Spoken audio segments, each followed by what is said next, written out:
Zelda MINISH Cap en español. Parte 5 de Paso 1. Acceso al sepulcro del bosque MINISH.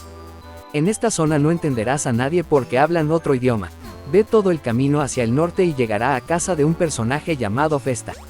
Al hablar con él, te dirá que al sur hay un barril en el que encontrarás una fruta llamada frutabel y que al comerla entenderás el lenguaje MINISH. Sal de esta casa y dirígete abajo a la derecha para llegar a un barril. Dentro hay unas cajas que tienes que empujar para poder llegar al frutabel. Después, ve a la casa de arriba a la izquierda y al hablar con el anciano que está allí, te dirá que para reforjar la espada necesitas 4 elementos. Después te marcará en el mapa dónde los puedes conseguir. Próximamente parte 6 de Paso 1, acceso al sepulcro del bosque MINISH.